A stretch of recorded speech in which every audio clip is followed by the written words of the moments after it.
मागे तुळसी दळ पाणी होय भक्ती केला तैसा पूर्वी धराविते इच्छा आला नावा रूपा तुका म्हणे झाला सुपा होय भक्ती केला तैसा पूर्वी धराविते इच्छा पांडुरंगा करू प्रथम नमन पांडुरंगा करू प्रथम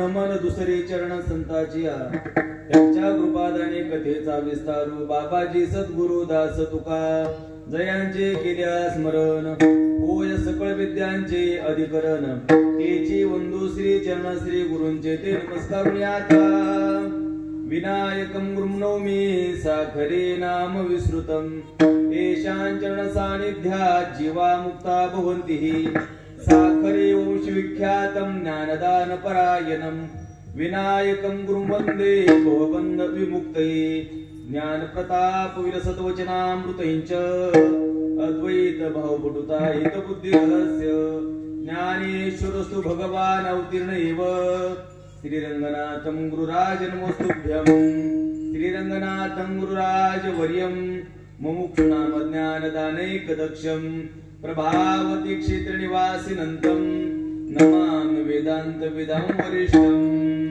सच्चिदानंद रूपाय विश्वोत्पत्त्यादि हेतवे तापत्रय विनाशाय श्री कृष्णाय वयं नुमः तव तत्त्वं न जानामि कीदृशोऽसि महेश्वर यादृशोऽसि महादेव तादृशाय नमो नमः नमो ज्ञानेश्वरा निवृत्ती उदारा सोपान देवा मुक्ताबाई नमो त्रिभुवन पावनी आद्यत्रय जननी देवाची विठ्ठल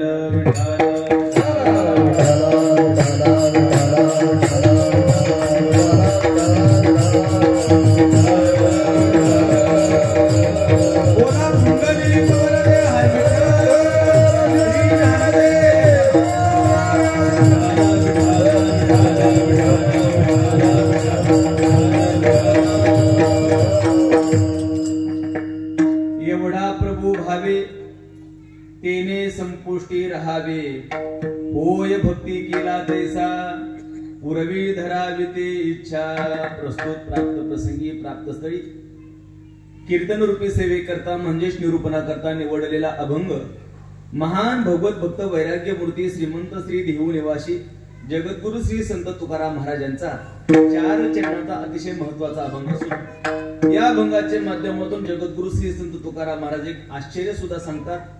आश्चर्याबरोबर जगद्गुरु श्री संत तुकाराम महाराज भगवंताची भक्ताविषयी काय वत्सलता आहे, काय प्रेम आहे, भक्तासाठी भगवान परमात्मा काय काय करतो, काय काय आपल्या जीवनामध्ये सुद्धा बदल करून घेतो याचं चिंतन सांगताना महाराज सांगतात. वास्तविक पाहिलं तर भगवान परमात्मा कसा एवढा प्रभू भावे एवढा म्हणजे केवढा याचं आपल्याला चिंतन करायचं. एवढा व्यापक असलेला मोठा असलेला श्रेष्ठ असलेला परमात्मा ज्याचा देशाने कालाने वस्तूने अंत होत नाही, वाणीनं ज्याचं वर्णन होऊ शकत नाही एवढा प्रभू, परंतु संतांच्या छोट्याशा हृदयामध्ये तो राहतो. तेने संपुष्टी राहावे एवढा पण एवढ्याशा हृदयामध्ये राहतो. एक आश्चर्य आहे आणि एक भक्तवत्सलता आहे. का बरं? कारण त्या भगवंताचा एक स्वभाव आहे. काय स्वभाव आहे? होय भक्ती केला तैसा पूर्वी धराविते इच्छा. त्याचा स्वभाव असा आहे की होय भक्ती केला तैसा, त्याची जशी भक्ती करील तसा तो परमात्मा आपल्या भक्तासाठी होतो. याचा अर्थ भक्तासाठी सर्व गोष्टी तो पुरवणार आहे, भक्ताच्या इच्छा पूर्ण करणार आहे. भगवंतासाठी भक्तांनी जशी भक्ती केली तसा तो होतो. भक्ताच्या सगळ्या इच्छा तो पूर्ण करणारा परमात्मा आहे. हा त्याचा काय आहे? स्वभाव आहे. आणखी एक भक्त वत्सलता अनेक आश्चर्य सांगताना सांगतात की एवढा जगदानी म्हणजे सगळ्या जगाला तृप्त करणारा हा, सगळ्या जगाचं भरण पोषण करणारा हा परमात्मा.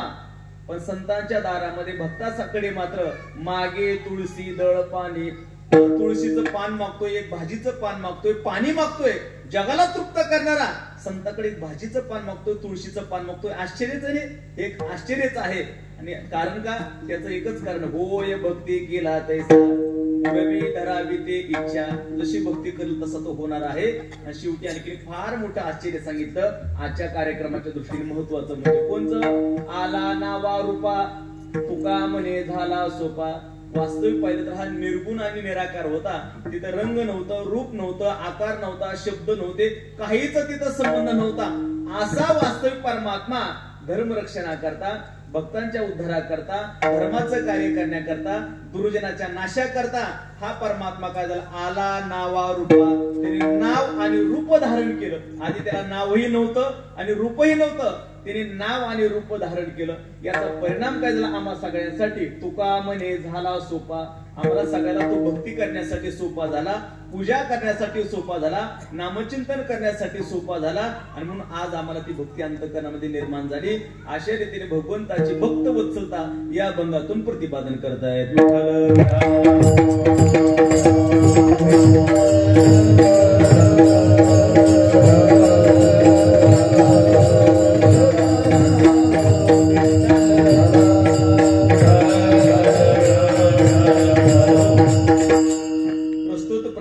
प्राप्त प्रसंगी अभंगावरती थोडस विस्ताराने चिंतन करण्यापूर्वी अल्पसा पर्याय असा, आज आपल्या श्री क्षेत्र पोखर्डी या गावामध्ये सकल साधू संतांच्या कृपेनं, भगवान पंढरनाथाच्या प्रेरणेनं, देवादिदेव भगवान महादेवाचेच अवतार असले श्री काळ भैरवनाथ याच्या कृपा आशीर्वादानं आणि श्री काल भैरवनाथाच्या या जयंती उत्सवाच्या निमित्तानं आपल्या समस्त ग्रामस्थांच्या सहकार्यानं सर्वांचं श्रद्धास्थान असलेले परमपूज्य आदरणीय वैकुंठवासी श्री गुरु बाळकृष्ण महाराज बोंदे महाराज यांच्या कृपा आशीर्वादानं, त्याचप्रमाणे श्री हरिभक्तपरायण परमपूज्य गुरुवर्य पुंडलिक महाराज जंगले शास्त्री यांच्या कृपा आशीर्वादानं, त्याचप्रमाणे श्री हरिभक्तपरायण आमचे या सप्ताह यज्ञाचे जनक असलेले, सुरुवात करणारे आमचे माधव महाराज मोठे यांच्याही शुभ आशीर्वादानं आणि यांच्या उपस्थितीमध्ये, त्याचप्रमाणे आमचे गुरुबंधू विद्वत रत्न आणि आपल्या समस्त ग्रामस्थांचं जनतेवरती अतिशय प्रेम आहे असे आमचे श्री हरिभक्तपरायण माधव महाराज कोरे यांच्याही उपस्थितीमध्ये आनंद वाटला. व्यासपीठ चालकासाठी माधव महाराज मोठे आणि माधव महाराज कोरे एकाच राशीची माणसं, रास बिघडले की फार अवघड होत. आणि आडनाव सुद्धा दोन दोन अक्षराची, मोठे आणि कोरे, आहे का नाही. म्हणून असे माधव महाराज आमच्या उपस्थित आहेत. त्यांना म्हणलं खाली बसा, पण ते उभा राहिले, ते आमचं प्रेम आहे. आणि म्हणून माधव महाराज आहेत. त्याचप्रमाणे आमचे सर्व गुणीजन महाराज मंडळी, श्री हरिभक्तपरायण आमचे सुधाकर महाराज, त्याचप्रमाणे आमचे श्री हरिभक्तपरायण पठाडे महाराज, ते या ठिकाणी आज आवर्जून उपस्थित आहेत आळंदी क्षेत्रातून. त्याचप्रमाणे माझे परमस्नेही आमचे गुरुबंधू श्री हरिभक्तपरायण आमचे अभंग महाराज सोमवंशी, उत्कृष्ट मृदंगाचार्य, गायनाचार्य, कीर्तनकार असे आमचे अभंग महाराज ते उपस्थित आहेत. आपल्याच गावचे श्री हरिभक्तपरायण आमचे प्रशांत महाराज निमसे, आमचे सिद्धेश्वर महाराज भोंदे हे उपस्थित आहेत. त्याचप्रमाणे उत्कृष्ट मृदंगाचार्य माझे ज्येष्ठ गुरुबंधू श्री हरिभक्तपरायण आमचे आत्माराम महाराज सुरवशे, ते पण आज आवर्जून आपल्या कार्यक्रमासाठी उपस्थित आहेत. त्याचप्रमाणे उत्कृष्ट मृदंगाचार्य माझे गुरुबंधू श्री हरिभक्तपरायण जनार्दन महाराज पोपळे, ते या ठिकाणी मृदंगासाठी उपस्थित आहेत. पंढरपूर क्षेत्रातून ते उपस्थित आहेत. हे सर्वांचा हा एकत्रित आलेला हा मेळ आहे आणि त्याच्यामध्ये मला येण्याचा योग आला. मच्छिंद्र महाराज गायकवाड, मच्छिंद्र महाराज गायकवाड ते या ठिकाणी उपस्थित आहेत. आणि त्याचप्रमाणे ज्यांच्या निमित्तानं हा सगळा मेळा जमला, मला त्या मेळ्यामध्ये येण्याचा योग आला, आमचे परमस्नेही श्री हरिभक्तपरायण आमचे डवले सरपंच यांच्या निमित्तानं या ठिकाणी येण्याचा योग आला. आणि या ठिकाणी भैरवनाथाच्या चरणी सेवा समर्पित करण्याचा हा योग आहे. विठ्ठल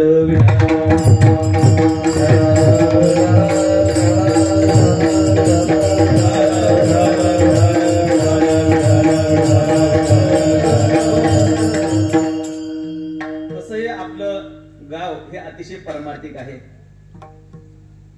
भगवान भगवान भैरवनाथाची सेवा करणारं, भैरवनाथावरती सर्वांची श्रद्धा असलेलं हे गाव. आणि या परमार्थ गावामध्ये त्याच्यामध्ये अनेक वार्षिक उपक्रम चालतात. मला वाटतं प्रत्येक महिन्याला कीर्तनाचा सुद्धा उत्सव माधव महाराजांनी चालू केला होता. प्रत्येक महिन्याच्या एकादशीला कीर्तनाचा उत्सव आहे. या ठिकाणी अनेक प्रकारचे पाठ चालू असणं, असं हे आपलं पारमार्थिक वैभवानं हे नटलेलं गाव आहे. आणि त्या गावामध्ये आज श्री काळ भैरवनाथाचा हा जन्मोत्सव आपण साजरा करतो थाटामाटामध्ये. हा का साजरा करायचा?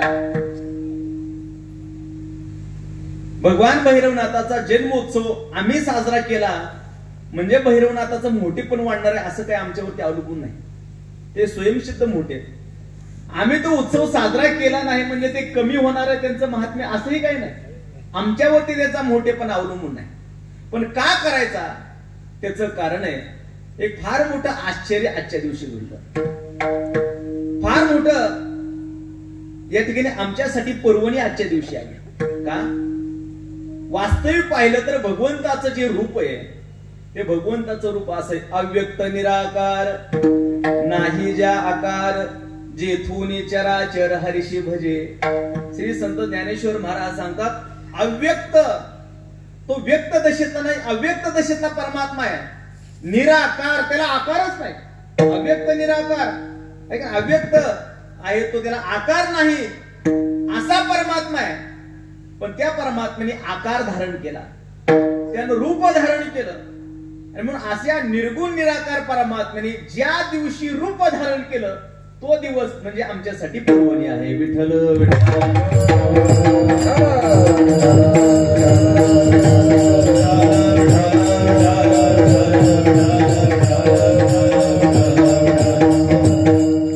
भगवान परमात्मा जगामध्ये एकच आहे, एकच आहे.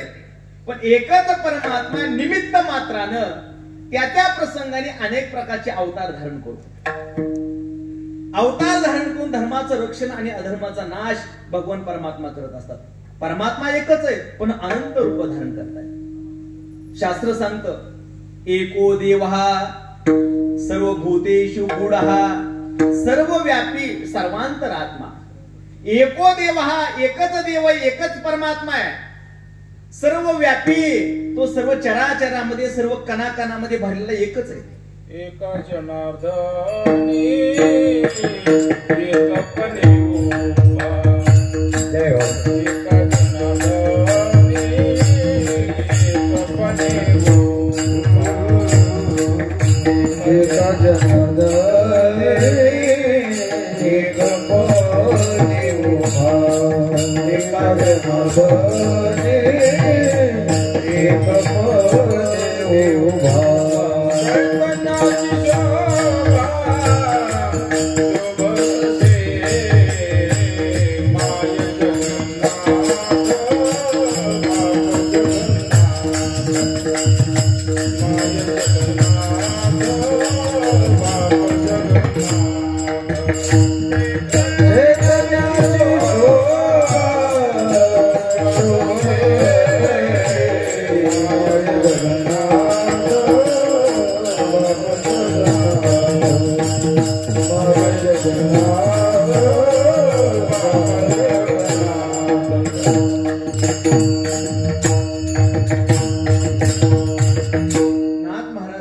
एका जनार्दनी एकपणे उभा. चैतन्याची शोभा शोभत असते. एकच परमात्मा आहे, सर्वांच्या हृदयामध्ये तोच राहतोय, कणाकणामध्ये तोच भरलेला आहे, सर्वांचा तो अंतरात्मा आहे. याचा एकच परमात्मा अनेक रूपाने प्रसंगानुसार नटतो. अनेक रूपे अनंत वेचे देखिले म्याच्यासी, अनंत रूपे अनंत वेचे देखिले म्याच्यासी, अनंत रूपे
अनंत रूपे अनंत वेशी देखिले म्यात्यासी बाप रुक्मा देव रुखून बाणले कैसे.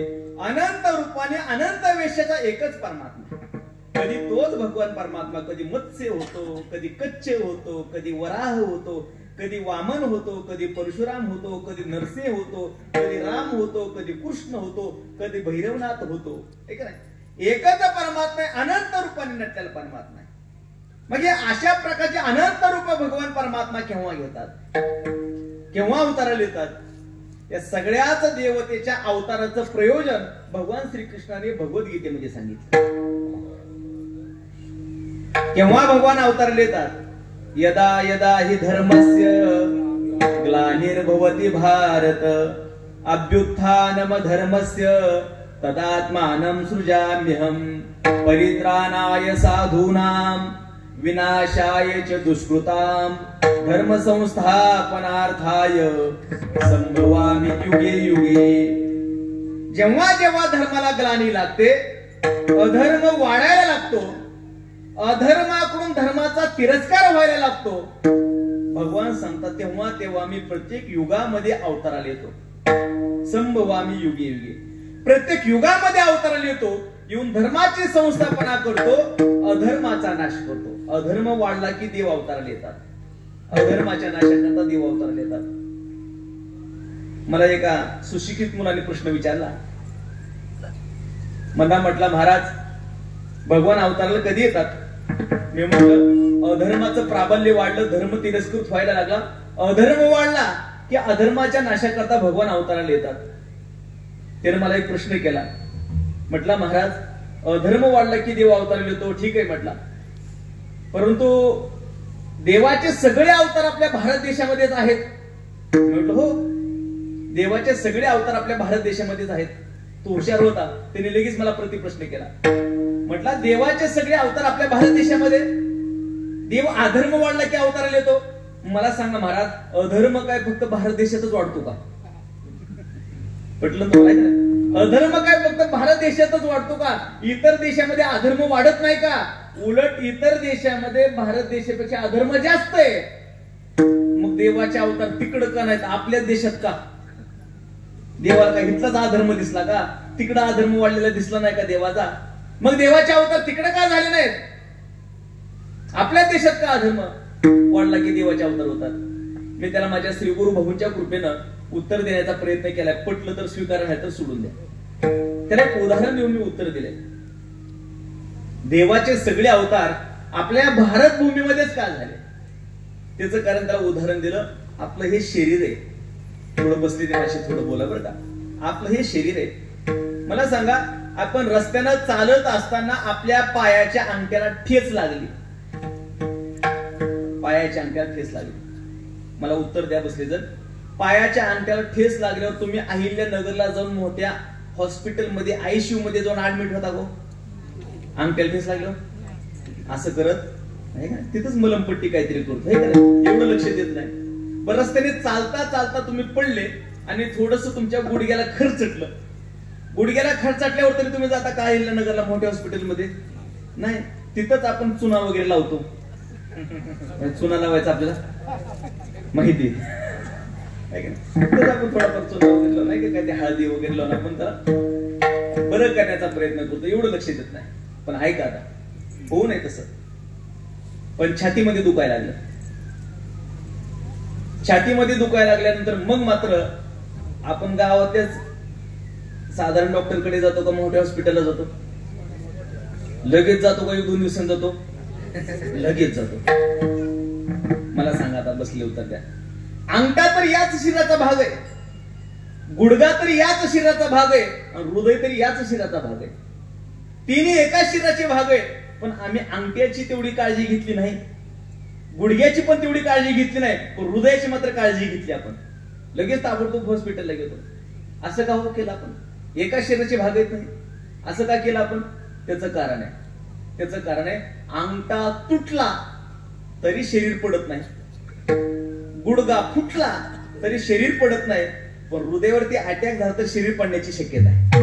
म्हणजे शरीर सांभाळायचं असेल तर हृदय सांभाळावं लागेल. बरोबर आहे ना?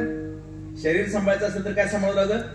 हृदय सांभाळावं लागेल. हे जसं आहे ना तसं हे देवानं निर्माण केलेलं हे सगळी सृष्टी एक शरीरच आहे, सृष्टीरूपी एक शरीरच आहे. आणि या सृष्टीरूपी शरीरामध्ये जेव्हा अमेरिकेत अधर्म वाढतो तेव्हा देवाला वाटतं अंगठ्याला ठेस लागली. ज्यावेळेस जपान जर्मनीमध्ये थोडाफार अधर्म वाढतो देवाला वाटतं हे गुडघ्याला खरचटलंय.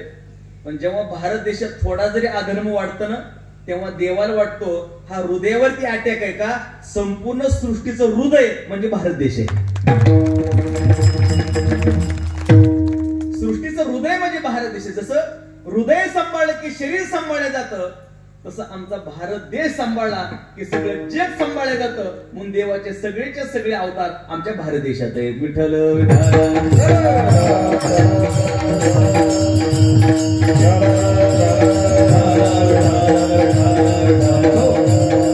या भारत भूमीमध्ये आमचा जन्म झाला हे सुद्धा आमचं भाग्यच आहे. भरत खंडे नरधेय प्राप्ती हे तो परम भाग्याची संपत्ती. या भारत देशामध्ये आम्हाला मानवाचं शरीर मिळालं हे सुद्धा आमचं भाग्यच आहे का? हे हृदय याच्या रक्षणाकरता देव अवताराला येतात. देव आपलं मूळ रूप सोडतात, सगुण साकार रूपाला येतात.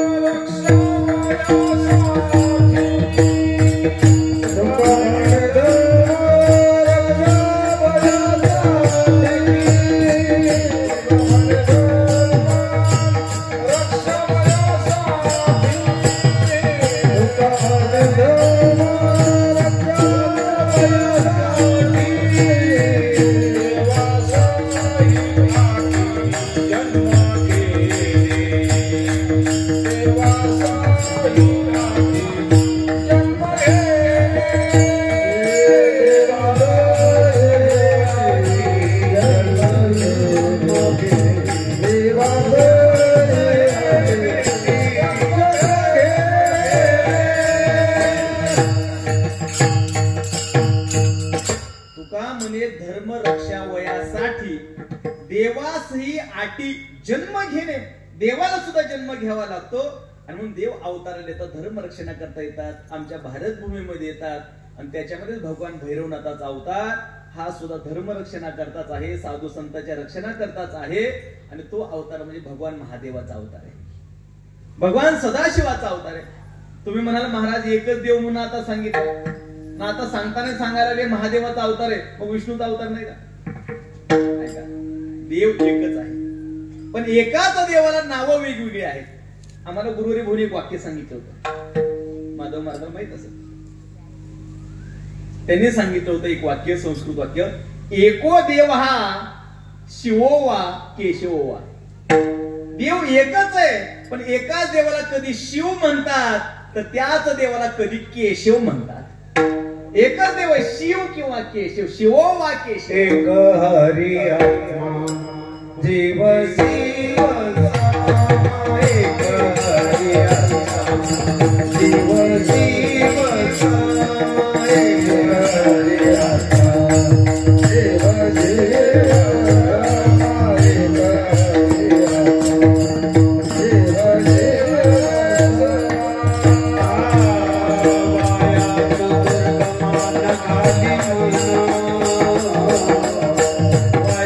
सामा.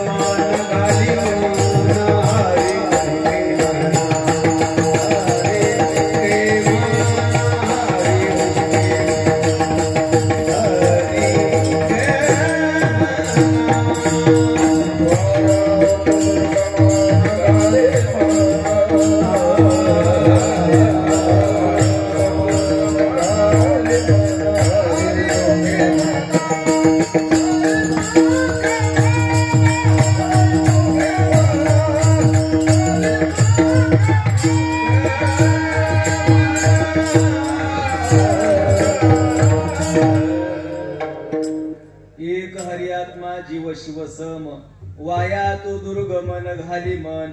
एक हरी, आत्मा, जीव, शिव हे सगळे सारखेच एकच आहे. एको देव हा शिव वा केशवा. शिव किंवा केशवच आहेत.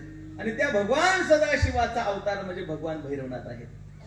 म्हणून भैरवनाथाची सेवा म्हणजे भगवान महादेवाची सेवा आहे. भैरवनाथाचं पूजन म्हणजे भगवान सदाशिवाचं पूजन आहे. भैरवनाथाचं स्मरण म्हणजे सदाशिवाचं स्मरण आहे. आणि भगवान सदाशिवाचं स्मरण या निमित्तानं आम्हाला करायचंय. भैरवनाथाचं स्मरण करायचंय. का करायचंय? त्याचं कारण भगवान सदाशिव, भगवान शंकर आमच्यासाठी काय आहेत. श्री पुष्पदंत महाराजांनी भगवान महादेवाचं वर्णन करणारे एक स्तोत्र लिहिलं. त्या स्तोत्राला शिव महिम्न स्तोत्र हे नाव आहे. ते शिव महिम्न स्तोत्र लिहिलं. आणि त्या शिव महिम्न स्तोत्रामध्ये पुष्पदंत महाराज भगवान महादेवाचं वर्णन करताना भगवान महादेव कसे आहेत.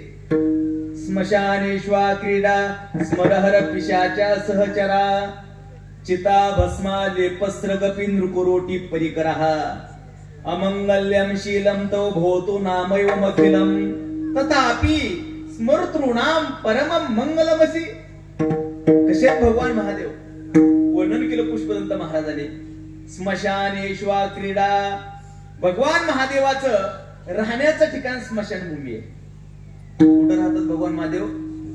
गजचर्मधारी स्मशानी राहिला संगे भूत मेळा विराजे. भगवान महादेवाचं राहण्याचं ठिकाण स्मशानभूमी आहे. मला बसलेली थोडस बोला, स्मशानभूमी मंगल आहे का अमंगल आहे? हो, अमंगल. ते जाऊन कधी जेवण करता का? अमंगल आहे. म्हणजे महादेवाचं राहण्याचं ठिकाण अमंगल आहे. भगवान महादेवाचा जो मित्र परिवार आहे, पिशाच्या सहचरा, पिशाच भूत चेत हा जो मित्र परिवार आहे, हा मित्र परिवार तरी चांगला आहे का? मंगल आहे का अमंगल आहे? हा सुद्धा भूतकित अमंगलच. राहण्याचं ठिकाण अमंगल आहे. यांचा मित्र परिवार अमंगल आहे. ऐका, भगवान महादेवाने अंगाला भस्म लावलाय. भस्म लावलाय. पण भस्म कशाचा लावलाय? चिता भस्मा लेपस्त्रगपी नृकुरोटी परिकरः. भगवान महादेवाने आपल्या अंगाला जो भस्म लावलाय तो भस्म चितेचा भस्म लावलाय. कशाचा भस्म लावलाय? चितेचा भस्म लावलाय. चितेचा भस्म कळतो का तुम्हाला? आमच्याकडे माणसं मेल्यावरच जाळतात. तुमच्याकडे असंच आहे ना? सारखंच आहे. चितेचा भस्म राग झाल्याच्या नंतर तो भस्म, ते भस्म महादेवाने अंगाला लावलाय. मला सांगा, हा मंगल आहे का अमंगल आहे? हो, अमंगलच आहे. आम्ही त्या चितेच्या राखेला जर हात लावला आपण तर कपड्यासहित आंघोळ करतो. महादेवाने तो अंगाला तो भस्म लावला. चिता भस्मा लेपस स्त्रगपी नृकुरोटी परिकरः. भगवान महादेवाने गळ्यामध्ये माळा घातल्यात. माळा. पण माळ कशाची घातली? फुलाची नाही माळ घातली जनार्दन महाराज. नृकुरोटी, माणसाची कवट्याची माळ घातली गळ्यात. कवट्याच्या माळा गळ्यात घातल्यात. ह्या तरी मंगल आहेत का अमंगल? तो अमंगल आहे. याचा अर्थ भगवान महादेवचं राहण्याचं ठिकाण अमंगल, मित्र परिवार अमंगल, अंगाला लावलेला भस्म अमंगल, गळ्यात घातलेली माळ अमंगल. पण तरी देखील पुष्पदंत महाराज म्हणतात तथापि स्मर्तॄणाम परमं मंगलमसि. त्या महादेवाचं जे स्मरण करीत असताना त्यांच्यासाठी मात्र हा मंगल स्वरूप आहे. आणि म्हणून आम्हाला त्याची भक्ती करायची. मंगल स्वरूप भगवान महादेव. आणि त्या भगवान महादेवाचे भैरवनाथ अवतार आहेत. आम्हाला सुख करण्याकरता ते आलेले अवतार. का? भगवान शंकर. शंकर शब्दातच अर्थ भरलेला आहे भरपूर. पंचदशीमध्ये अभंग महाराजाला माहिती, आम्हाला गुरुवारी भाऊ पंचदशी ग्रंथ शिकवायचे, संस्कृत पंचदशी. त्याच्यामध्ये सुरुवातीला शंकर शब्दाचा अर्थ आला आहे का नाही महाराज? शम नाम सुखम करोती ती शंकर. हा शम शब्दाचा अर्थ आहे सुख. कर म्हणजे करणारे. जे सुख करतात त्याला शंकर म्हणतात. पण कुणाला सुख करतात? हे सकल जगत आनंद करा हा परमात्मा. सगळ्या जगाला आनंदित करणारा हा परमात्मा आहे. आणि मग जगाला आनंदित करणाऱ्या परमात्म्याचा हा जयंतीचा उत्सव आपण आपल्या गावामध्ये संपन्न करतोय. विठ्ठल विठ्ठल.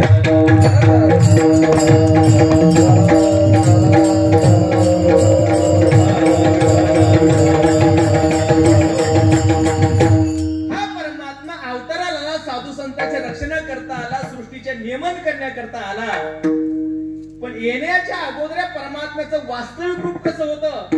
पण संतांच्या इच्छेने संतांच्या हृदयात आला, संत रक्षणा करता आला, धर्मरक्षणा करता आला, पण अगोदर याचं रूप कसं होतं तुकोबराय सांगतात, एवढा प्रभू, एवढा, एवढा म्हणजे केवढा, आपल्या पोकर्डी एवढा, एवढा प्रभू, एवढा म्हणजे किती मोठा, अहिल्यानगर जिल्हा एवढा, महाराष्ट्र एवढा, भारत देश एवढा, एवढा याचा अर्थ तो इतका मोठा आहे की त्याचं आम्हाला शब्दाने वर्णन करता येत नाही. एवढा किती मोठा आहे, किती मोठा परमात्मा आहे. भगवान श्रीकृष्णाने अर्जुनाला गीतेमध्ये सांगितलं, अर्जुना खरं सांगू तुला, हे संपूर्ण ब्रह्मांड, हे संपूर्ण जगत, हे संपूर्ण जगत कुठे आहे, मेकांशेन स्थितो जगत, हे संपूर्ण ब्रह्मांड माझ्या एका अंशावर आहे, एका अंशावर आहे. मग केवढा प्रभू आहे, एका अंशावर हे संपूर्ण ब्रह्मांड, हे सगळं जग आहे.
शरीरच इतकं मोठे, किती मोठे या परमात्म्याचं, एवढा केवढा अनंत ब्रह्मांडे एका रोमी, त्याच्या एका रोमावरती अनंत ब्रह्मांडे, एक नाही अनंत.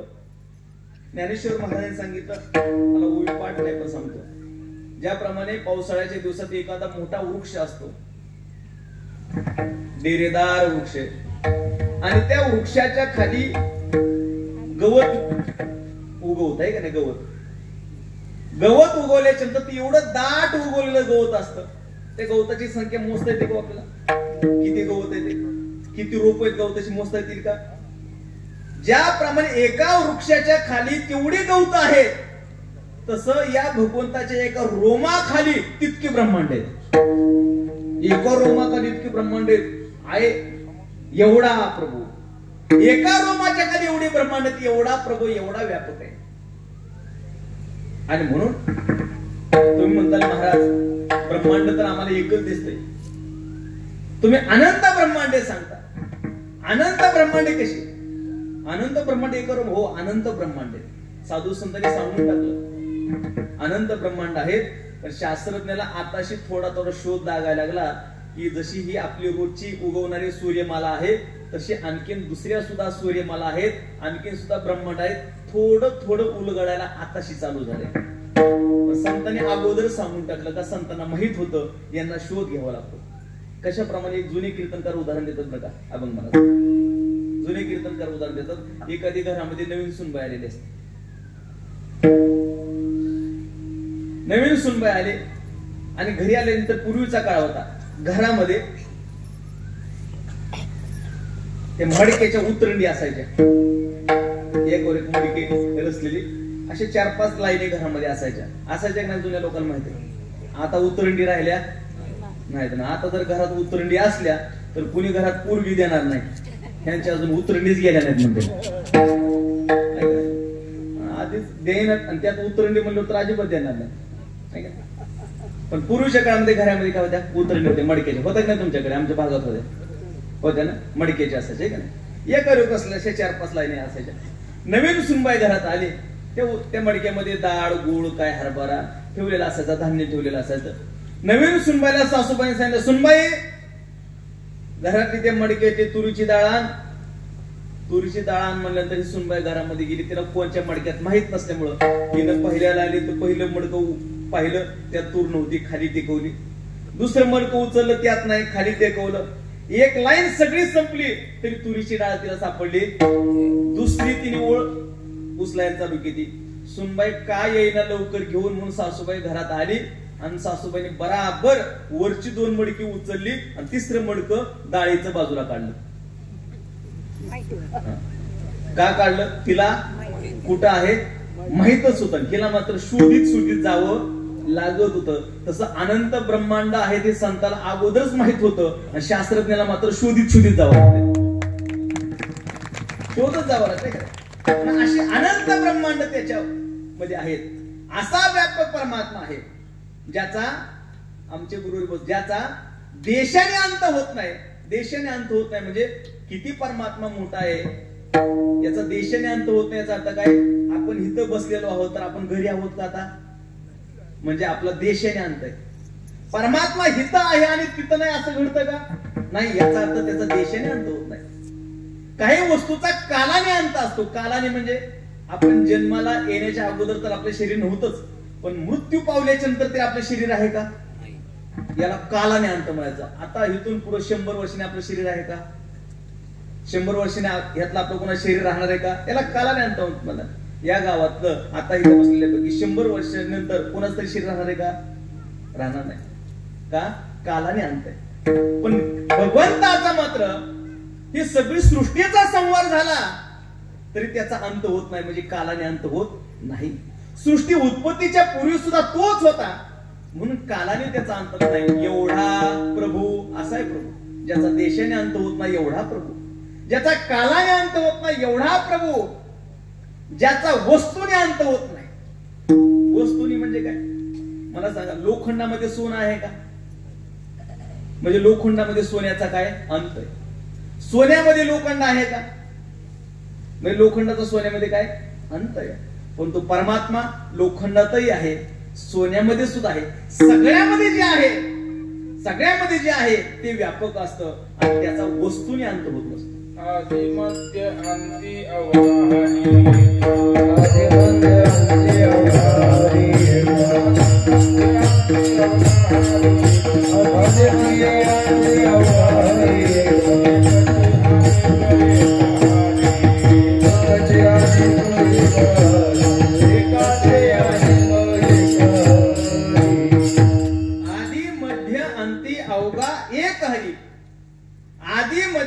सर्व ठिकाणी तो परमात्मा वस्तूने अंत होत नाही. सगळ्या वस्तूमध्ये तो आहे. हे ते वस्तू त्याच्यात नाही. लोखंड सोन्यामध्ये नाही, सोन्यात लोखंड आहे. नवीन आमचे गुरु भाऊ सांगायचे गुरुजींच्या भाषेमध्ये ते म्हणायचे जे सगळ्यामध्ये असतं ते व्यापक असतं आणि ते सत्य असतं. जे सगळ्यामध्ये असतं. जे व्यभिचारी असतं ते खोट असतं. व्यभिचारी असतं म्हणजे खोट असतं. सोनं लोखंडात नाही हे व्यभिचार नाही. हे व्यभिचार हे खोट आहे. लोखंड सोन्यामध्ये नाही, जिथं नाही ज्याला लागतो ते खोट असतं. याला गुरुजी एक उदाहरण सांगायचे. गुरुनाम गुरु रंगनाथ महाराज परमेश्वर गुरुजी बरं का सरपंच गुरुजी म्हणायचे जे सगळ्यात असतं ते व्यापक असतं आणि ते सत्य असतं. जे ह्यात असतं त्यात नसतं ते खोट असतं. ते म्हणायचे आईमध्ये आईच्या ठिकाणी पत्नी बुद्धी करता येत नाही आणि पत्नीच्या ठिकाणी आई बुद्धी करता येत नाही. म्हणजे हे तिथं नाही ते इथं नाही. आईच्या ठिकाणी पत्नी बुद्धी नाही, पत्नीच्या ठिकाणी आई बुद्धी नाही. म्हणजे नाही का नाही याचा अर्थ हे व्यभिचारी म्हणजे. याला व्यभिचार म्हणजे काय? हे त्यात नाही ते ह्यात नाही, याला व्यभिचारी म्हणतात. आईमध्ये पत्नी बुद्धी नाही, पत्नीमध्ये आई बुद्धी नाही. पण गुरुजी सांगायचे आईमध्ये सुद्धा देवबुद्धी करता येते आणि पत्नीमध्ये सुद्धा देवबुद्धी करता येते. दोन्ही मध्ये जे असतं त्याचं नाव सत्य असतं. विठ्ठल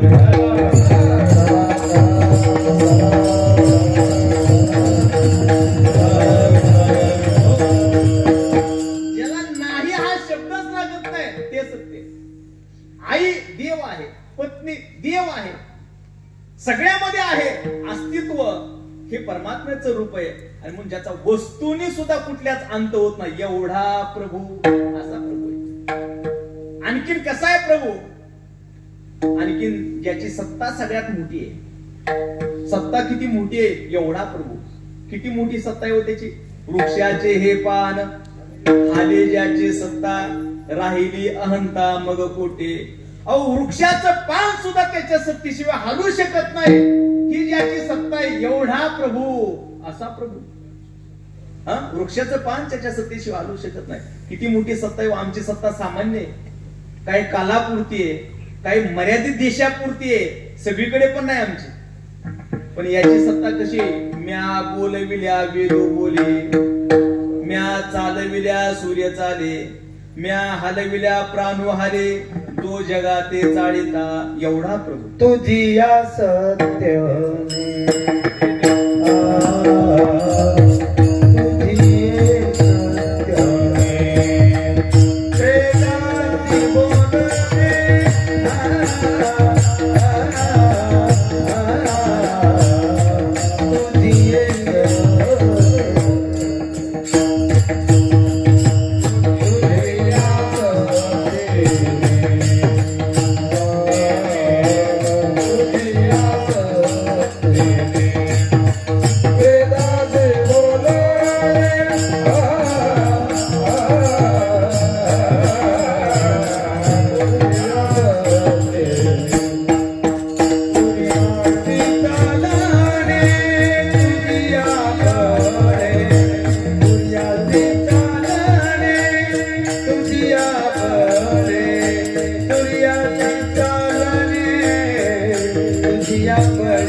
ज्ञानेश्वर महाराज सांगतात, वेदाहुनी तोंडाळे कोण आहे? जगामध्ये वेदा इतकं बोलकं कोणीच नाही. पाहे पा जाणीवेची बळे, कोणी वेदापासून असे आगळे, शेषाहुनी तोंडाळे कोण आहे की नाही? अशा रीतीने एवढा बोलका वेद, एवढा बोलका वेद आहे. पण एवढा बोलणारा वेद सुद्धा, याच्या सत्तेशिवाय वेद सुद्धा बोलू शकत नाही, ही त्याची सत्ता आहे. वेद जाणू गेला पुढे मौनावला, वेद जाणू गेला पुढे मौनावला,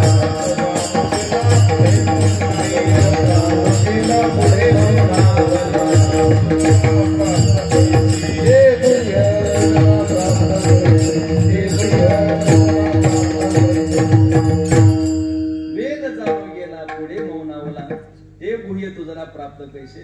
थोडा आता आपली वेळ थोडी कमी राहिली, त्यामुळे मी अशी सरळ म्हणत आहे. प्रत्येक प्रमाण थोडं गावून म्हणजे मग आपली वेळ पूर्ण नाही. आधी 10 ते 12 आहे. लोक कंटाळले आणि त्यात काय झालं, अलीकडे 7 ते 9 ची सवय लागली. सर्व ठिकाणी 7 ते 9 आता कार्यक्रम झाले. जवळजवळ 7 ते 9 चे कार्यक्रम झाले. 10 ते 12 मध्ये कीर्तन करायला सुद्धा जीवावर यायला लागले. निमित्त देवाचं हे का नाही. वेद जाणून गेला पुढे मौन, अशी भगवंताची सत्ता आहे. आणि म्हणून एवढा प्रभू ज्याची सत्ता एवढी की समुद्रावर ज्याची सत्ता आहे, पर्वतावर ज्याची सत्ता आहे, समुद्राने रेषावर लढायच नाही, हे समुद्राची आज्ञा आहे. एक श्लोक सांगू जातो पुढे चलतो, जास्त विस्तार करत नाही. भगवंताची सत्ता किती मोठी. एका शास्त्रज्ञाने श्लोक सांगितला, विषास्मात वातपोते भिषो देती सूर्य, विषादस अग्निश्चंद्रश्च मृत्यू धावती पंचमहा. भगवंताचं सामर्थ्य, सत्ता एवढी आहे, याच्या सामर्थ्यानं विषास्मात वातपोते, याच्या सामर्थ्यामुळेच वारा वाहतो. बघा सामान्य सत्ता नाही बरं का, या आपल्या घरात बी सत्ता चालत नाही. याच्या सत्तेनं काय होतोय, वारा सुद्धा याच्यामुळे वाहतोय. याच्या सत्तेनं सूर्य उदयाला येतोय. या परमात्म्याच्या सत्तेनंच अग्नी तापतो. अग्नी सुद्धा तापतो, गरम होतो. कुणामुळं, याच्या सत्तेनं अग्नी सुद्धा तापतो. अशी ज्याची सत्ता आहे, एवढा प्रभू असा परमात्मा, ज्याची सत्ता मोठी आहे, ज्याचं सामर्थ्य मोठं आहे. आणि म्हणून तर त्या प्रभूला, भगवंताला भगवंत शब्द, भगवंत एवढा एक अर्थ सांगतो पुढे चलतो बरं का. भगवंत म्हणतात एवढा प्रभू. भगवंत म्हणतात कोणाला, भगवंत शब्दामध्ये दोन शब्द आहेत बरं का माधव महाराज, त्यांना माहित आहे. भग अधिक वान किंवा भग अधिक वंत. भगवान म्हटलं की भग अधिक वान, मूळ शब्द तसा भगवानच आहे. भगवत हा मूळ शब्द आहे संस्कृतीचा. भगवत आहे का नाही. भगवत आणि भग हे दोन शब्द आहेत. वत म्हणजे वान. वान शब्दाचा अर्थ होतो युक्त.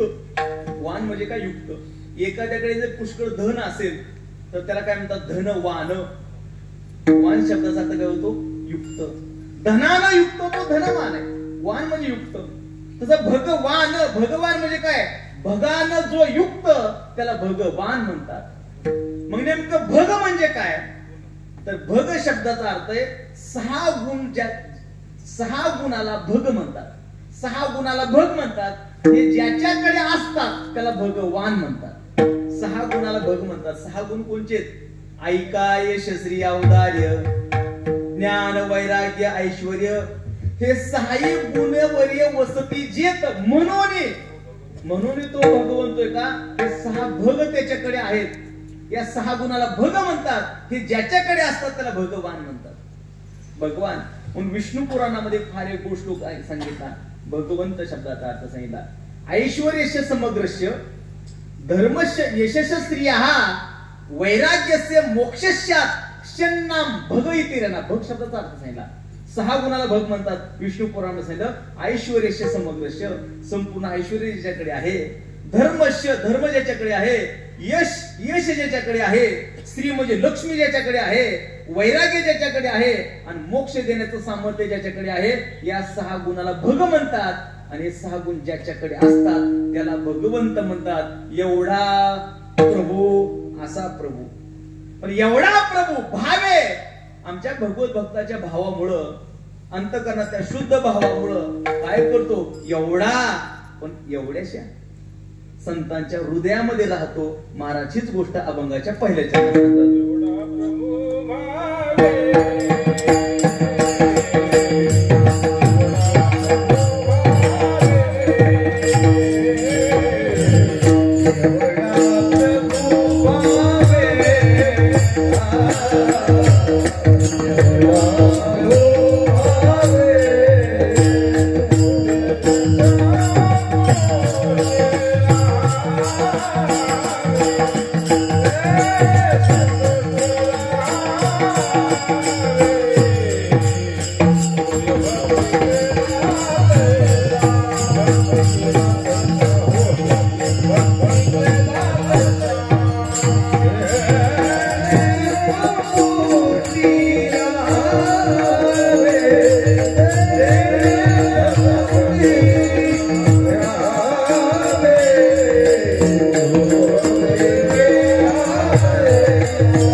संपुष्टी राहावे. संपुष्ट म्हणजे संतांच्या हृदयात ते राहायचं. हृदयाची जागा किती छोटीशी.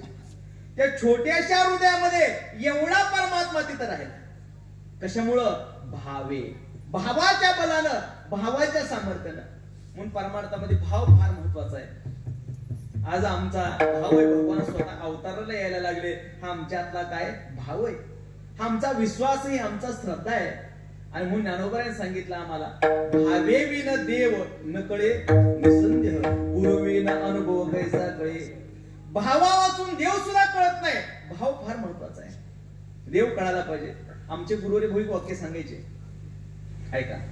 ते म्हणायचे, माणसानं देव पाहिला पाहिजे का देव ओळखला पाहिजे? ओळखला पाहिजे. ओळखीला हरी धन्य तो संसार. देव पाहिला पाहिजे का ओळखला पाहिजे? तर ओळखला पाहिजे. गुरुजी सांगायचे मुलीनं नवरा पाहून केला पाहिजे का ओळखून? ओळखून केला पाहिजे. पाहून केल्यावर फसवणूक आहे. ओळखून केला पाहिजे हे का नाही, कशा गुणाचा आहे हे का नाही, ओळखून केला पाहिजे. तसा देव पाहिला पाहिजे का ओळखला पाहिजे? ओळखला पाहिजे. म्हणून गुरुजी एक वाक्य सांगायचे, ते म्हणायचे देव देवळात दिसत असतो आणि देव कीर्तनामध्ये कळत असतो. देव देवळात दिसत असतो आणि देव कीर्तनामध्ये कळत असतो. आणि त्याच्याकरता देवाला देवळात पाहायचं आणि कीर्तन कशा करता? पाहिलेला देव कीर्तनामध्ये कळून घ्यायचा असतो. कळण्याकरता कीर्तन देव कळला पाहिजे. आणि देव कळल्याशिवाय आम्ही आमच्या जीवनामध्ये देवरूप होत नसतो. गुरुवारी भोय वाक्य सांगायचे, ते म्हणायचे माणसाने देवदेव केला पाहिजे का देवाचं झालं पाहिजे? हो बोला की थोडं. देवाचं झालं पाहिजे. देवाचं झालं पाहिजे. मुलीनं नवरा केला पाहिजे का नवऱ्याच झालं पाहिजे? नवऱ्याच झालं पाहिजे हे का नाही. नवऱ्या तसं देवाने देवदेव केला पाहिजे का देवाचं झालं पाहिजे? देवाचं झालं पाहिजे. का काही काही देवदेव केला पण कोरोना काळात माळा काढल्या. का काढल्या? देवदेव केला पण देवाचे झाले नव्हते. जेव्हा तुम्ही देवाचे व्हाल ना तेव्हा देह जावं अथवा राहावं या भूमिकेमध्ये तुमचं जीवन आहे का? मग त्याच्याकरता काय पाहिजे? भावे भाव अंतःकरणामध्ये बसला पाहिजे. आणि मग या भावानं परमात्मा काय होतो? तेने संपुष्ट राहावे. संतांच्या हृदयात राहतो, भक्ताच्या हृदयामध्ये तो राहतो. अशी उदाहरणं अनेक आहे. संत सावता महाराजांच्या हृदयामध्ये राहिला, रामभक्त हनुमंतरायाच्या हृदयामध्ये राहिला, संत सुरदास महाराजांचं एक चरित्र आहे. तेवढं उदाहरण सांगतो, पुढे जो तो वेळ कमी. संत सुरदास महाराज एकदा तीर्थयात्रेला निघाले आणि विशेष म्हणजे ते आंधळे होते दोन्ही डोळ्यात. दोन्ही डोळ्याने आंधळे असलेले सुरदास महाराज तीर्थयात्रेला निघाले. जंगलाचा प्रवास चालू झाला आणि जंगलातून चालत असताना समोर असा एक प्रसंग आला की खूप खोल अशी एक विहीर होती. विहीर सुरदास महाराजाला डोळ्यानं दिसत नसल्यामुळं सुरदास महाराज पावलं टाकीत त्या विहिरीच्या जवळ गेले. एवढ्या जवळ गेले की आता 4 पावलं टाकली की सुरदास महाराज विहिरीतच पडणार. एवढ्या जवळ गेले. पण असं भक्ताला संकट आले की देव येतो मागे पुढे उभा राहे सांभाळीत आलिया आगाध निवारा. संकट आले की देव सांभाळण्यासाठी येतोच. आणि देवाने एका गुराख्याचं रूप धारण केलं आणि गुराख्याच्या वेशामध्ये सुरदासांच्या जवळ देव आले. आणि देवानं विचारलं, काय महाराज कुठे निघाले? महाराज मला निघालो तीर्थयात्रेला. अहो तीर्थयात्रेला चालले का आत्महत्या करायला चालले तुम्ही? अहो आता विहिरीच्या जवळ आलात, खूप खोल विहीर आहे, कोरडी विहीर आहे, 4 पावलं टाकलं तर विहिरीत पडणार आहेत आणि तीर्थयात्रेला चाललो म्हणता? सुरदास महाराजांनी सांगितलं, मी दोन्ही डोळ्याने आंधळा आहे आणि मी माझ्या जसं जमल तसं चालतोय म्हटले. देव म्हटले, चला मी तुम्हाला रस्त्यावरती नेतो. आणि देवानं सुरदासांचा हात हातामध्ये धरला रस्त्यावरती आणण्याकरता. सुरदास महाराज म्हणले, तसं नाही, तुमचा हात आमच्या हातात द्या. आंधळी माणसं फार हुशार असतात. आपला हात दुसरीच्या हातात देत नाही, त्याचा हात धरतात. देवाचा हात सुरदास महाराजांनी धरला आणि देवाचा हात धरल्यानंतर देवाने सुरदास महाराजांना रस्त्यावरती आणलं. त्या रस्त्यावरती आणलं म्हटल्यानंतर सुरदासांचं कर्तव्य, बरं झालं तुम्ही आणलं, तुमच्यामुळे मी रस्त्यावरती आलो, नाही तर विहिरीत पडलो असतो. सांगा आपलं नाव काय, गाव काय, असं विचारलं पाहिजे का नाही? विचारणं कर्तव्य. तर ते नेणाऱ्याला सुद्धा बरं वाटतं. मला सांगा, आपण इथं रस्त्यावरती उभा आहे, आपल्याला हायवेला जायचंय आणि मग एखाद्या मोटरसायकलवाल्याला आपण हात केला, त्यानं गाडीवरती जर आपल्याला नेलं तर आभारी आहे एवढं तरी म्हटलं पाहिजे का नाही? अहो गाडीवर बसल्या बसल्या बोललं पाहिजे. अहो बसल्या बसल्या म्हणायचं, अहो बरं झालं तुम्ही थांबलात, तुमच्या अगोदर 4 जण रिकामी गेले पण थांबले नाहीत, नसले गेले तरी म्हणायचं. तो नेणारा काय म्हणतो, महाराज अहो तुम्ही हात नसता केल्यानंतर मी थांबलो असतो. बोललं पाहिजे का नाही? आणि त्यात त्याला त्याच्यापेक्षा त्याच्या गाडीचं वर्णन फार आवडतं. त्याच्या गाडीवर बसल्या बसल्या म्हणा, काय गाडीची फायरिंग आहे, त्याला फार आनंद वाटतो. आणि तुम्ही जर बसल्या बसल्या म्हणले गाडी जरा बदलायला झाली, इकडं वळायचंय, तुम्ही इथं होत राहता. म्हणजे बरं वाटतं बोलल्याच्या नंतर. काहीच नाही बोला, गपचूप होतो. ते बसून गेला आणि गपचूप उतरला, काय बरं वाटणार आहे का नाही? बरं वाटतं त्याला. त्यांनी एखाद्या मोठ्या खड्ड्यात जरी गाडी आदळली, मनका जरी चुकला तरी म्हणायचं गाडीची सॉकअप्स फार चांगले. मग काय करतोय मध्ये का आत्मा महाराज, त्याला जरा अलीकडे जायचं असतं ना, आपल्याला पुढे जायचं तर पुढे सोडवायला येते. पण ती बोललं पाहिजे तेवढं, आहे का नाही? काय झालं तुम्हाला? काहीच नाही बोलले, आनंद वाटत. सूरदास महाराजांना सुद्धा देवाने रस्त्यावरती आणलं. सूरदास महाराजांना काहीतरी बोलायला पाहिजे ना, आणि बोलले. सूरदास महाराज म्हणजे बरं झालं तुम्ही रस्त्यावरती आणलं. सांगा आपलं नाव काय, सांगा आपलं नाव सांगा. जेव्हा देवाला सूरदास महाराज नाव सांगा म्हटले, तेव्हा देवाने सूरदास महाराजच्या हाताला झटका मारला. नाव सांगितलं नाही, हाताला झटका मारला आणि बाजूला पळाले. नाव तर सांगितलंच नाही. झटका मारून बाजूला पळाल्याच्यानंतर सूरदासाने ओळखलं, हा दुसरा तिसरा कोण आहे, हा जगाचा चालक परमात्माचा आहे, देवच आहे. सूरदासाने ओळखलं. आणि सूरदास महाराजांनी ओळखल्याच्यानंतर सूरदासाच्या मुखातून एक वाक्य बाहेर पडले, ते फार महत्वाचं आहे. सूरदास महाराज देवाला म्हणतात, देवा हस्त मुच्छिप्पे यातोशी एतत् किम अद्भुतम. देवा तू माझ्या हाताला झटका देऊन पळाला, याच्यात काय आश्चर्य आहे, याच्यात काय नवल आहे? याच्यात अजिबात नवल नाही. मग हृदयात यदि यस्यसि पौरुषम गणयामि ते. देवा तू माझ्या हृदयातून निघून दाखव, तेव्हा समजतो की तू पुरुषार्थ मनाचे. याचा अर्थ काय? संतांनी हृदयात त्याला बांधलाय. हृदय बंदी खाना केला, आत विठ्ठल कुंडला तेने संपुटी राहावे. पण का राहतो त्याचं कारण आहे, होय भक्ती केला तैसा पुरवी धरावी ते इच्छा.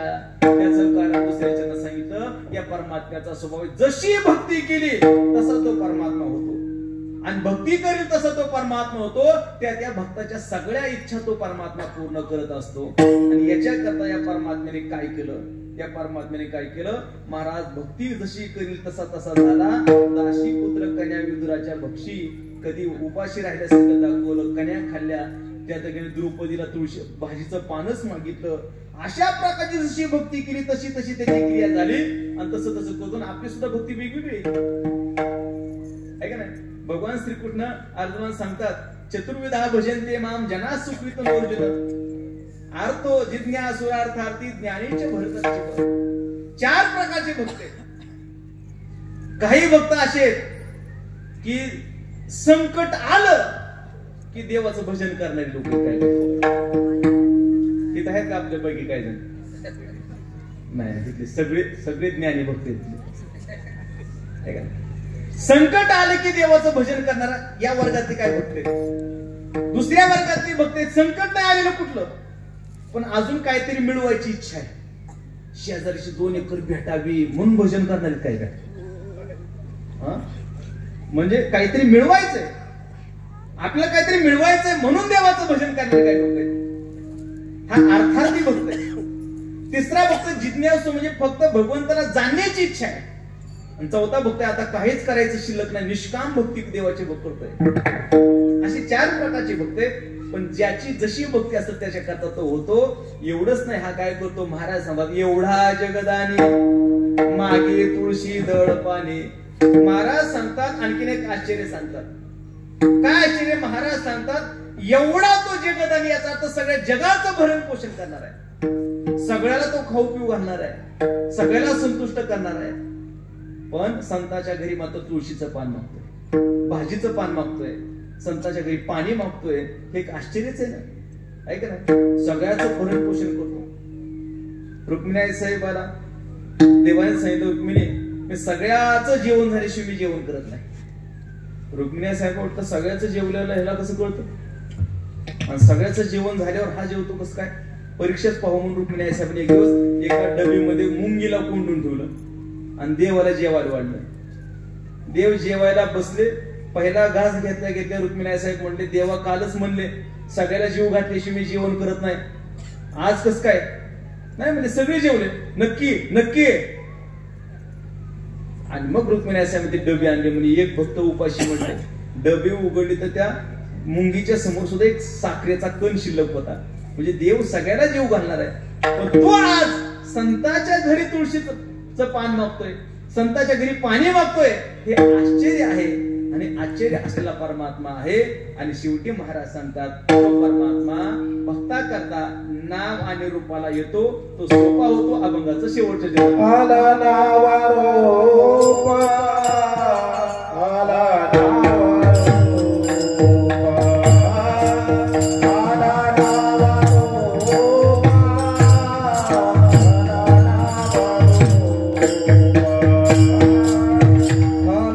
नावा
सगळ्यात मोठं आश्चर्य सांगतात, आला नावा रूपा तुका म्हणे झाला सोपा. हा परमात्मा वास्तविक पाहिलं तर निर्गुण आणि निराकार होता. तिथं रंग नव्हता, रूप नव्हता, आकार नव्हता. असा असलेला परमात्मा, रंग नाही, रूप नाही, आकार नाही, असा असलेला परमात्मा, निर्गुण आणि निराकार परमात्मा, हा मात्र नवे नवे ज्याच्यापर्यंत आमचे शब्द सुद्धा पोचू शकत नाही असा परमात्मा होता. पण तो मात्र भक्ताच्या इच्छेनं भक्ता करता तुका म्हणे झाला सोपा, म्हणजे सगुण साकार रूप धारण केलं. आणि भक्ता करता तो सोपा झाला, सगुण साकार म्हणजे नाम आणि रूपाला तो आला. भक्ता करता तो येतो, कारण का त्या परमात्म्याला भक्ताची एवढी ओढ आहे, एवढी आवड आहे. किती आवड आहे 2 मिनिटं सांगतो, नंतर आपलं भजन करून थोडं भैरवनाथाचं चरित्र ऐकायचं आहे. आपल्याला बरोबर 12ला पुढे टाकायचं आहे का. एवढी आवड आहे भक्ताची. भक्ता करता हा सगुण साकार परमात्मा होता, भक्ता करता अवतार घेतोय. किती ओढ आहे. श्री संत ज्ञानेश्वर महाराज सांगतात, या परमात्म्याला भक्ताची एवढी ओढ आहे, तो पहावा हे डोहाळे. ऐका नाही, म्हणून आचक्षुषी मज डोळे, हातीचे लीला कमळे पुजू तयार. भगवान सांगतात, अर्जुना मला सुद्धा काय होत्या, डोहाळे होतात, डोहाळे. भगवान सांगतात, अर्जुन मला काय होतात, डोहाळे होतात. डोहाळे कोणाला होतात, तो सगळ्यांनाच होतात, फक्त प्रचार्यांचा आहे. डोहाळे म्हणजे काय इच्छा, डोहाळे म्हणजे काय इच्छा. पुरुषांना होतात, महिलांना होतात, देवाला सुद्धा झाले. अर्जुना म्हणतात, देव म्हणतात, अर्जुना मला डोहाळे झाले. कशाचे डोहाळे झाले, तो पहावा, माझ्या भक्ताला मी पाहावं, अशी मला काय झाली, डोहाळे झाले. भक्ताला पाहण्याचे डोहाळे देवाला झाले. आणि म्हणून याच्याकरता मी काय केलं, म्हणून मज अचक्षुषी डोळे, चक्षु रहित, डोळे रहित हे माझं स्वरूप आहे. तिथं अवयवच नाही, तिथं डोळे कुठले आले. डोळे रहित हे माझं स्वरूप आहे. पण डोळे रहित असलेला मी भक्ताला पाहण्याकरता डोहाळे निर्माण झाले. मी डोळे धारण केले, मी हातामध्ये पुष्प धारण केले. देव सांगतात, हातामध्ये फुल आहे, एका हातामध्ये. हे फुल कशाकरता धारण केलं, भगवान सांगतात, हातीचे लीला कमळे पूजतया. ते माझ्या भक्ताची माझ्या हातातून पूजा घडावी. बघा देवाला किती आवड आहे भक्ताची. माझ्या हातातल्या फुलानं भक्ताची पूजा घडावी, याच्याकरता हातामध्ये फुल धारण केलं. देवाने 4 हात धारण केले. किती हात धारण केले देवाने, 4. किती भक्ताची आवड आहे. 4 हात का धारण केले, ज्ञानोबा सांगतात, जो वरी दोन्ही भुजालो घेऊनी आलिंगावया लागुनी तयाचे अंग. पहिले 2 हात, त्याच्यावर आणखीन 2 हात धारण केले. देव म्हणतात, कशा करता, देवाला इच्छा झाली की माझ्या भक्ताला कडकडून मिठी मारायची, आलिंगन द्यायचंय भक्ताला. पण देवाला वाटतं 2 हाताने चांगलं आलिंगन बसणार नाही, 4 हाताने कडकडून भक्ताला मिठी मारायची. याच्याकरता देवाने भुजा धारण केल्या. एवढे देवाला भक्ताची आवड आहे. आणि एक श्लोक सांगतो आणि पुढे आपल्याला चरित्राकडे जायचंय. किती आवड आहे. भगवान श्रीकृष्णाने उद्धवाला एक श्लोक सांगितला, उद्धवा मी माझं रूप सोडतो, निर्गुण निराकार, आणि नाव रूपाला येतो भक्ता करता. मला माझे भक्त किती आवडतात सांगू तुला. भगवान श्रीकृष्ण उद्धवाला सांगतात, उद्धवा न तथा मे प्रियतम आत्मयोनिर्न शंकर हा न च शंकर शनो न श्रीर नैवात्मा यथा भवान. भगवान सांगतात उद्धवाला, उद्धवा मला माझे भक्त किती आवडतात. यादी सांगितली, कुणापेक्षा जास्त, कुणापेक्षा जास्त. ऐका यादीतलं नाव. पहिलं नाव सांगितलं, न तथा मे प्रियतम आत्मयोनी. आत्मयोनी म्हणजे भगवान सांगतात माझ्याच पासून ज्याची निर्मिती झाली, असा माझा मुलगा असलेला ब्रह्मदेवही मला तितकं आवडत नाही, तेवढे माझे भक्त मला आवडतात. यादीतलं पहिलं नाव स्वतःच्या मुलाचं आहे, ब्रह्मदेवाचं. दुसरं नाव सांगितलं, न शंकर हा माझे प्राण सखे असलेले भगवान शंकर आहेत. माझ्या एकाच अंगाचं एक भाग असलेलं भगवान शंकर माझे जीवश्च कंठस्थ मित्र आहेत. पण माझे भक्त जेवढे मला आवडतात तेवढे भगवान शंकरही आवडत नाहीत. एक लक्ष द्या, बसले तेवढे शंकरही मला आवडत नाही. तिसरं यादीतलं नाव सांगितलं देवाने, न शंकरशन. शंकरशन म्हणजे माझा सक्का भाऊ असलेला बळीराम दादाही तेवढा आवडत नाही, तेवढे भक्त मला माझे आवडतात. आणि त्याच्या पुढच्या यादीतलं एक नाव सांगितलं, न श्रीर न स्त्री याचा अर्थ स्वतःची पत्नी असलेली लक्ष्मी पण तेवढी आवडत नाही तेवढी माझे भक्त मला आवडतात. लक्ष्मी पण आवडत नाही, लक्ष्मीपेक्षा जास्त मला माझे भक्त आवडतात. आणि का शेवटचं फार महत्वाचं वाक्य सांगितलं देवाने. आणखीन मला माझा भक्त किती आवडतो. देवाने सांगितलं नैव आत्मा यथा भवान. म्हणजे भगवान सांगतात उद्धवा माझे भक्त मला एवढे आवडतात की माझा मीच स्वतःला तितका आवडत नाही तेवढे माझे भक्त मला आवडतात. बघ माझा मी पण तितका स्वतःला आवडत नाही तेवढे भक्त आवडतात. आणि भक्ता करता मग भगवान परमात्मा काय होतो. आला नावा रूपा तुका म्हणे झाला सोपं त्यांच्या करता आणीला हे रूपा बळे करुणी खळे हरिदासी. संतांनी तो नाव आणि रूपाला परमात्मा आणला आणि तो नाव रूपाला आणलेला परमात्मा आम्हाला तुम्हाला भक्ती करण्याकरता नामस्मरण करण्याकरता पूजा करण्याकरता उपासना करण्याकरता तो सोपा झाला. त्या सोपा झाला जो परमात्मा आहे काल भैरवनाथ. त्या भैरवनाथाचा सुद्धा हा उत्सव आपण साजरा करतो. त्यांचाही अवतार कशा करता झाला थोडस आपल्याला अवतार चरित्र ऐकायचं आहे. 2 मिनिटं सर्वांनी हाताने टाळी थोडस मुखाने भजन करा. राहिलेल्या वेळामध्ये आपल्याला भैरवनाथाचे चरित्र ऐकायचं आहे. विठोबा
एवढा प्रभू भावे तेने संपुष्टी राहावे होय भक्ती केला त्याचा पूर्वी धरावे ते इच्छा. आज या ठिकाणी आज सगळ्यात महत्वाचा उत्सव आपण ज्याच्याकरता सप्ताहीने साजरा करतो संपन्न करतो. काल भैरवनाथ जयंतीचा उत्सव आहे. कार्तिक वद्य अष्टमी भगवान भैरवनाथाचा प्रगट दिन आपण संपूर्ण महाराष्ट्र आणि महाराष्ट्राबाहेर संपूर्ण देशामध्ये अनेक ठिकाणी हा उत्सव साजरा करतो. हा भगवान भैरवनाथाचा उत्सव करतो. तो अवतार कधी झाला त्याची कथा सांगत असताना शिवपुराणामध्ये सुद्धा कथा आली, काशीखंड ग्रंथामध्ये इत्यादी ग्रंथामध्ये सुद्धा कथा आली. त्याची कथा सांगत असताना असा प्रसंग झाला. या सृष्टी कालामध्ये एक दिवस योग मायेनं ब्रह्मदेवावरती आणि भगवान विष्णूवरती थोडं पांघरून टाकलं आणि मायेचं आवरण आलं की चांगल्या चांगल्याला झोप लागते हे का, कारण का त्याचं झाकायचं काम आहे. यांच्यावरती आवरण टाकलं, पडदा टाकला आणि ब्रह्मदेव आणि भगवान विष्णू मध्ये भांडण चालू झालं. काय भांडण चालू झालं? ब्रह्मदेव म्हणायला लागले ही सगळी सृष्टी मी निर्माण केली आणि याच्याकरता सगळ्या सृष्टीचा जनक मी असल्यामुळं मी जगामध्ये श्रेष्ठ आहे. सगळ्यांनी पूजा माझीच केली पाहिजे, माझं सगळ्यांनी नामस्मरण केलं पाहिजे, मी सगळ्यामध्ये श्रेष्ठ. ब्रह्मदेव म्हणायला लागले. भगवान विष्णू म्हणाले अरे ब्रह्मदेवा तू सगळं निर्माण केलंय खरंय, पण तुला निर्माण करणारा मी आहे ना, मला विसरू नको ना. तुला निर्माण करणारा मी आहे, याच्याकरता तुझ्यापेक्षा श्रेष्ठ मी आहे. ब्रह्मदेव म्हणतात मी श्रेष्ठ आहे, भगवान विष्णू म्हणतात मी श्रेष्ठ आहे. आणि या श्रेष्ठ श्रेष्ठतेचा वाद चालू झाला आणि वाद एवढा चालू झाला की यांचा वाद चांगला बोलता बोलता हातघाईवर आला, मारामारीवरती आला, युद्धावरती आला. तसं काही ग्रंथामध्ये वर्णन आहे की ते वेदाकडे विचारायला गेले की कोण श्रेष्ठ, मी श्रेष्ठ का तुम्ही श्रेष्ठ? वेदाने सांगितलं भगवान महादेव श्रेष्ठ. काशीखंडामध्ये वर्णन केलं, ऋषीमुनींकडे गेले, ऋषीमुनींनी सांगितलं भगवान महादेव श्रेष्ठ. आणि शिवपुराणामध्ये थोडी अशी कथा आली की दोघांचं युद्ध चालू झालं, हात गायवर आले, मी श्रेष्ठ, भांडण चालू झालं, युद्ध चालू झालं. सगळे देवता चिंतित पडल्यामध्ये देवाने भांडण करायला, युद्ध करायला, सृष्टीचं काय व्हायचं? सगळ्या देवता भगवान महादेवाकडे गेल्या. सगळ्या देवता महादेवाकडे गेला. नारद महर्षीने जाऊन महादेवाला सांगितलं, म्हणजे आज जर या करत्या लोकांनी अशी भांडणं करायची, बाकीच्यानं काय करायचं? म्हणते ब्रह्मदेव भगवान विष्णू भांडायला लागलेत, मी श्रेष्ठ का तू श्रेष्ठ याच्यावरून भांडायला लागलेत. देवा काहीतरी तुम्ही करा. भगवान महादेव मध्ये करतो काहीतरी. भगवान महादेवाने मग त्या दोघांचं युद्ध चालू असताना शिवपुराणामध्ये कथा आली की त्या दोघांच्या मध्यभागी एक असा दीपस्तंभ उभा राहिला, लाल गुंद अग्नीच्या गोळ्यासारखा एक स्तंभ उभा राहिला. तो स्तंभ इतका विशाल होता की वरी पाहिलं त्याचं टोक दिसत नव्हतं आणि खाली कुठपर्यंत याची मर्यादा नव्हती, असा स्तंभ उभा राहिला. दोघांनी युद्ध थांबवलं आणि दोघांनी युद्ध थांबवल्याच्या नंतर आश्चर्य करायला लागले, हा स्तंभ कुठला आहे, काय आला? आणि तो स्तंभ निर्माण झाला, त्याला ज्योतिर्लिंग असं म्हणतात. ज्योती हे परमात्म्याचं स्वरूप आहे आणि त्याच हे लिंग आहे ज्योतिर्लिंग. म्हणून अनेक ज्योतिर्लिंग निर्माण झाली, 12 ज्योतिर्लिंग आहेत. भगवान महादेवाच्या ज्या ज्या ठिकाणी पिंडी आहेत ते भगवंताचं लिंग आहे. आणि लिंग म्हणजे काय बरं का सर? लिंग म्हणजे काय? लिंग शब्दाचा अर्थ असतो चिन्ह. लिंग म्हणजे चिन्ह. लिंग म्हणजे काय? चिन्ह. एखादी ओळखण्यासाठी याच्याकरता चिन्ह. लिंग म्हणजे चिन्ह. भगवान परमात्म्याचं वास्तविक रूप रंग नाही, रूप नाही, हे त्याचं रूप आहे. मग त्याची उपासना कशी करायची? त्याची उपासना करणं शक्य नाही, त्याला आकारच नाही, त्याची उपासना करता येणार नाही. पण निराकार परमात्म्याचं हे पिंडीच्या रूपाने निर्माण झालेले लिंग म्हणजे चिन्ह आहे. याची उपासना केली की निर्गुणाला प्राप्त होते, हे त्याचं काही चिन्ह आहे. जसं भगवान विष्णूची उपासना करायची असते तर शालिग्राम हे त्याचं लिंग आहे.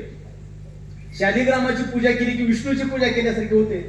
तसं महादेवाची पिंड हे निर्गुण निराकार भगवान सदाशिवाचं हे लिंग आहे.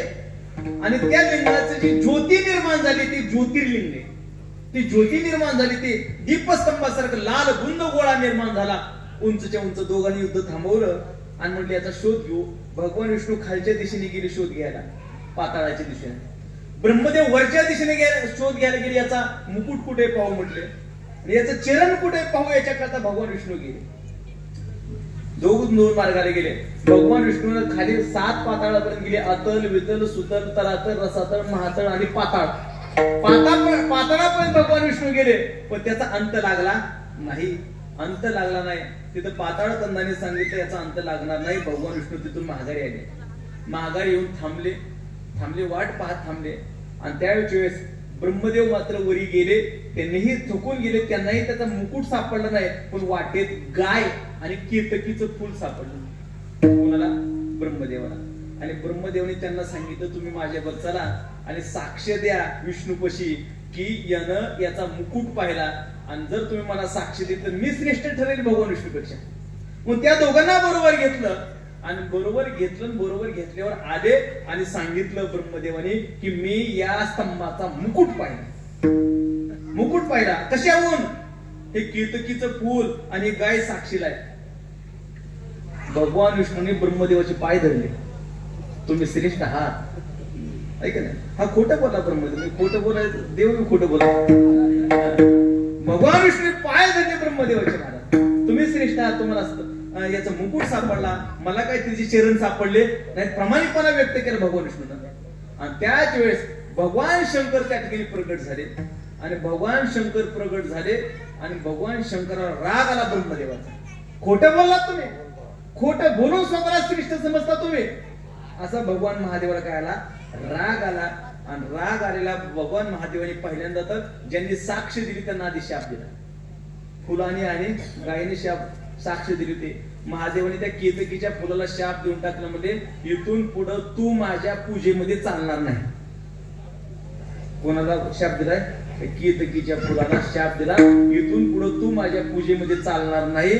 आणि मग त्या केतकीच्या फुलाला शाप दिला की महादेवाच्या पूजेला चालणार नाही. आणि गायला शाप दिला, तुझं गोमय सगळं पवित्र आहे, तुझं गोमूत्र पवित्र आहे, तुझं शेण पवित्र आहे, तुझं दूध पवित्र आहे, तुझं दही पवित्र आहे, तुझं तूप पवित्र आहे, सगळं पवित्र आहे, पण तुझं तोंड मात्र पवित्र नाही. का? त्या तोंडाने तू काय बोललीस? खोटं बोललीस. अशा प्रकारचा काय केला? शाप दिला. आणि शाप दिल्यानंतर भगवान महादेवाला राग आला होता. ब्रह्मदेव खोटे बोलून मग त्या ठिकाणी वर्णन आलं की भगवान महादेवाने आपला उजवा हात झटकाला. भगवान महादेवाने आपला असा उजवा हात झटकाला आणि झटकाल्यावरून त्याच्यातून एक पुरुष निर्माण झाला. जो पुरुष निर्माण झाला ते म्हणजेच कालभैरवनाथ निर्माण झाला. कालभैरवनाथ निर्माण झाले. त्याचा आपण चरण म्हणून शेवटी पुढे टाकणार आहोत. एका मिनिटात सांगणार आपले टाइम झाला. कालभैरवनाथ प्रगट झाले आणि प्रगट झाल्याच्या सगळ्यांनी जय जयकार केला. सगळ्यांनी पुष्पवृष्टी केली. भैरवनाथाचा अवतार झाला आणि भैरवनाथाने ब्रह्मदेवाचं एक मुंडकं कापलं आणि त्याला शिक्षा दिली. असे भैरवनाथ निर्माण झाले. अयोनी संभवनो हे काये समे, अयोनी संभवनो हे काये समे, नामयाचा स्वामी प्रगट झाला, नामयाचा स्वामी प्रगट झाला, नामयाचा स्वामी प्रगट झाला. कुंडली